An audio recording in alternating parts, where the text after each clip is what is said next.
Irshad. I am from Pakistan. Mr. Chairman, distinguished delegates, ladies and gentlemen, 2 years ago in New York, our predecessors asked, ironically, if at the age of 65, nuclear weapons had reached the time for compulsory retirement. Today, on the verge of them turning 67, we ask you to declare them not only out of business, but also deprived of any retirement scheme. We are young, but we are not naive. We are young, but we are not unaware of the world around us.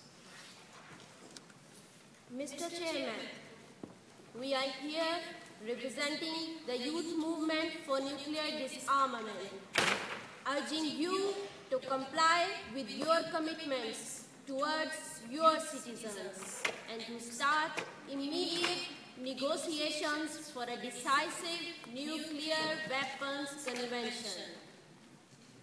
We all know the destructive power of nuclear weapons, as they have been used and tested too often in the past.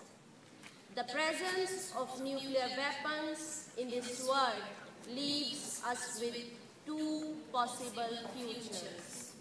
In the best case scenario, states continue to own weapons that will never ever be used. In the worst case scenario, these weapons could be used at all times. We reject both futures. Nuclear weapons simply should not exist. Mr. Chairman, the very first resolution of the UN General Assembly established the objective to prohibit the use and the possession of nuclear weapons as a top priority of the international community. Then the Cold War broke out, and the two superpowers developed the concept of nuclear deterrence. It is not surprising that the resulting military doctrine was called MAD. The Cold War is now over, and deterrence is an outdated justification for the existence of such weapons. Today, we feel the danger and risk of nuclear weapons more than ever. The source of our fears and frustrations lies in the same events that have recently challenged the goals of the Npt. We, the youth, fear an armed race in several regions of the world and the unchecked proliferation of nuclear weapons. We, the youth, sit frustrated as we continue to witness the lack of political will and trust which is needed to confront these obstacles. It is crucial to build trust among states by prioritizing the elimination of rapidly deployable nuclear weapons.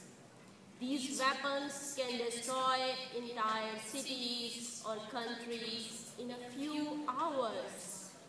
Increasing trust would mean that states tempted to build new weapons will be universally accountable to the international community. There is a man who could use nuclear weapons and is now engaging against them. His name is Robert Reed. He's a former commander of the Royal Navy and now one of the staunchest advocates of nuclear abolition. We can all learn from his experience. There are also those who have survived the use of these terrible weapons. They are the victims and witnesses of the only weapons that could destroy our planet. Hibakushas bring on their dignified fight against them, well aware of their risks. They are a living warning against the worst form of death conceived by mankind. And to ignore them is to ignore the worst risks that humanity could face. We live in the world of the third industrial revolution, with an increasing power of communication and online interaction. As a result, we are all linked to each other. How do you justify the existence, development and maintenance of these weapons in a world where your children and grandchildren do not see the difference between an Asian and a European boy, between an American and an African girl? And how do you justify them in a world hit by the worst economic crisis since 1929, where youth unemployment is increasingly designing our unstable future? Representatives of the world's nations, how do you justify maintaining nuclear weapons in such a context?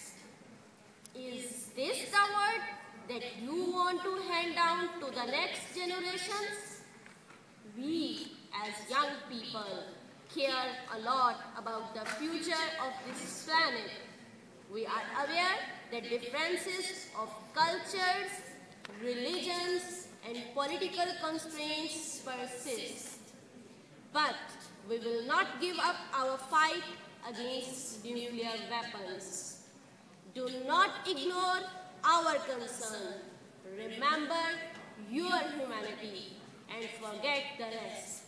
Thank you very much for your attention.